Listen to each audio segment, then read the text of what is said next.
Oke, sebelumnya teman-teman, sebelum kita masuk ke materi, ada dasar hukum komite sekolah, yaitu berdasarkan Undang-Undang Nomor 20 Tahun 2003 tentang Sistem Pendidikan Nasional, lalu PP Nomor 17 Tahun 2010 tentang Pengelolaan dan Penyelenggaraan Pendidikan, dan yang ketiga yaitu Permendikbud Nomor 75 Tahun 2016 tentang Komite Sekolah. Nah, kita langsung saja masuk ke apa sih sebenarnya yang dimaksud dengan komite sekolah? Jadi teman-teman, komite sekolah itu adalah organisasi mandiri yang terdiri dari dua orang tua, tokoh masyarakat, dan pihak lain yang peduli pendidikan. Nah, adapun fungsinya yaitu untuk memberikan dukungan terhadap penyelenggaraan pendidikan yang ada di sekolah tersebut. Ini dibentuk sesuai dengan Permendikbud Nomor 75 Tahun 2016. Jadi komite sekolah itu bukan guru ya teman-teman, tetapi juga melibatkan orang tua serta tokoh-tokoh masyarakat di sekitar sekolah. Nah, lalu apa sih fungsi lainnya dari komite sekolah?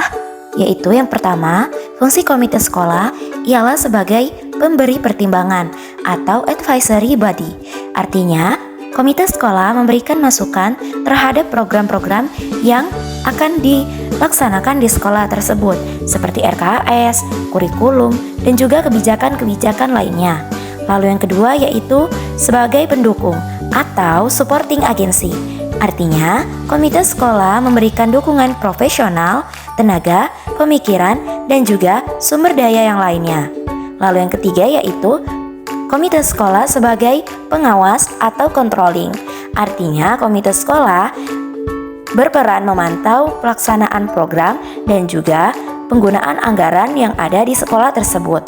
Lalu yang keempat yaitu sebagai mediator atau mediasi. Artinya, komite sekolah berperan atau berfungsi menjadi penghubung komunikasi antara sekolah dan juga dengan masyarakat. Nah, adapun komite sekolah ini juga memiliki tugas pokoknya teman-teman, yaitu pertama, mereka menyusun rencana kerja tahunan komite dari awal dia diangkat menjadi komite sekolah. Lalu tugasnya yaitu mengkaji program-program yang dilaksanakan atau akan dilaksanakan di sekolah tersebut. Lalu memberi masukan terkait penggunaan anggaran yang ada di sekolah.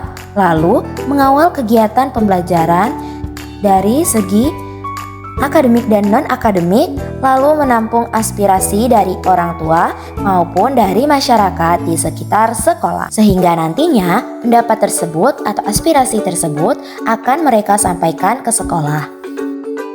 Oke, sekarang kita langsung saja masuk ke materi sesuai judul, yaitu apa saja sih program kerja komite sekolah?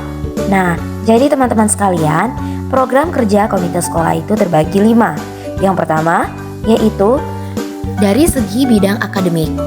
Adapun kegiatan program kerja komite sekolah di bidang akademik ini yaitu pertama, dengan mengadakan seminar-seminar parenting pendidikan kepada para wali murid, siswa. Lalu yang kedua yaitu pemberian pembinaan motivasi belajar bagi para siswa dan mendukung kegiatan lomba akademik yang akan diikuti oleh para siswa di sekolah. Adapun output atau hasil yang diberikan dari dari program kerja komite sekolah di bidang akademik ini yaitu dengan peningkatan prestasi akademik siswa, lalu pemberian dukungan moral dan intelektual bagi guru dan juga siswa. Nah, adapun yang kedua yaitu bidang non-akademik. Kalau tadi bidang akademik atau bidang yang berkaitan dengan pembelajaran atau materi di kelas, maka yang kedua ini yaitu bidang non-akademik. Nah, contoh kegiatannya itu seperti pengembangan minat dan bakat oleh siswa, lalu pembinaan karakter siswa, lalu yang ketiga yaitu dukungan sponsor kegiatan, peringatan hari besar atau nasional dan juga keagamaan yang bisa diberikan oleh orang tua maupun dari pihak masyarakat sekitar. Adapun output yang dihasilkan dari bidang non-akademik ini yaitu agar siswa memiliki karakter kuat dan keterampilan hidup serta siswa bisa mengembangkan minat dan bakatnya yang berkaitan dengan non-akademik. Oke teman-teman, kita lanjut ke program kerja yang ketiga, yaitu bidang sarana dan prasarana. Artinya ini yaitu pada bidang fasilitas yang ada di sekolah. Nah, contoh kegiatan dari program kerja ini yaitu mengidentifikasi kebutuhan fasilitas sekolah.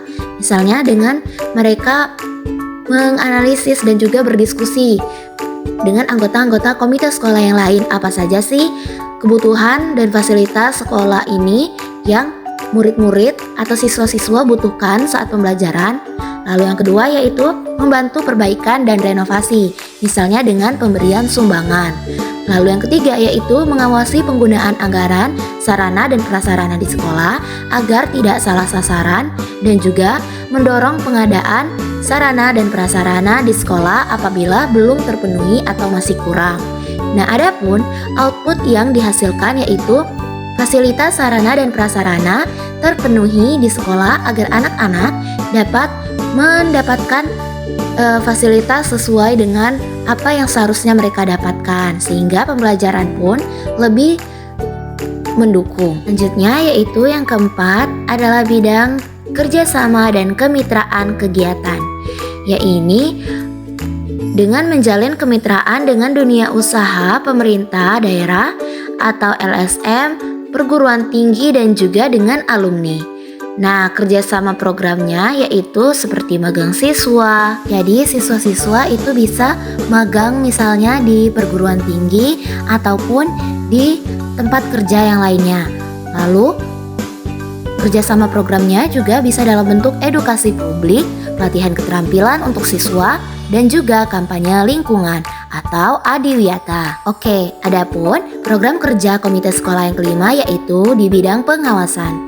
Disinilah peran akuntabilitas komite, yaitu untuk mengawasi pelaksanaan RKAS, lalu penggunaan dana BOS, dana BOP, dan sumber dana lainnya, lalu bagaimana pelaksanaan kurikulum di sekolah tersebut, dan juga kinerja layanan di sekolah. Nah, hasil dari pengawasan ini akan dilaporkan kepada kepala sekolah dan juga orang tua dalam rapat resmi. Jadi, mereka saling menghubungi antara kepala sekolah, pihak sekolah, dan juga dengan orang tua siswa. Lalu, bagaimana sistem kerjasama antara sekolah dan komite? Jadi, sistem kerjasama antara sekolah dan komite yaitu pertama, perencanaan bersama. Jadi, mereka saling merencanakan penyusunan program tahunan dan juga RKAS. Lalu yang kedua yaitu pelaksanaan bersama. Setelah perencanaan bersama, mereka pun melaksanakan hasil dari rencana tersebut, hasil dari penyusunan program tersebut, yaitu dengan kolaborasi kegiatan akademik dan juga non-akademik.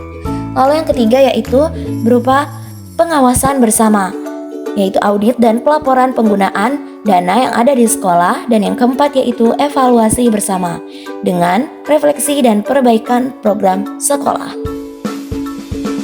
Lalu bagaimana contoh bentuk-bentuk kerjasama nyatanya?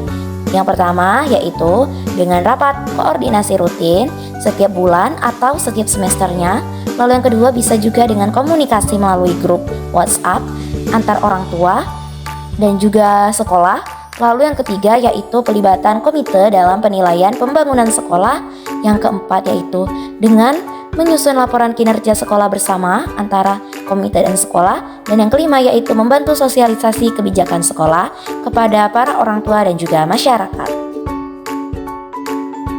Adapun manfaat kerjasama sekolah dan komite sekolah ini yaitu pertama, bagi sekolah manfaatnya ialah pengambilan keputusan dari pihak sekolah jadi lebih objektif karena melibatkan pihak luar, yaitu dari komite sekolah. Nah, lalu sekolah pun lebih dipercaya oleh masyarakat dan juga wali murid. Lalu yang ketiga yaitu dukungan sumber daya yang semakin besar. Nah, adapun bagi siswa manfaatnya ialah kegiatannya lebih berkualitas. Lalu yang ketiga, sarana dan prasarana akan belajar akan menjadi lebih baik karena diawasi dan ditinjau. Lalu yang ketiga yaitu peningkatan prestasi akademik dan juga non-akademik. Selanjutnya bagi orang tua, manfaatnya ialah informasi dari sekolah akan lebih jelas karena disampaikan oleh komite sekolah. Lalu mereka memiliki jalur formal menyampaikan aspirasi, melalui komite sekolah juga kepada pihak sekolah. Nah, teman-teman sekalian, perlu diingat dalam kerjasama antara komite sekolah dengan sekolah ini harus berdasarkan prinsip-prinsip, yaitu pertama, transparansi, akuntabilitas, lalu profesionalisme, kesetaraan peran, dan komite sekolah tidak boleh mengintervensi pada ranah profesional guru.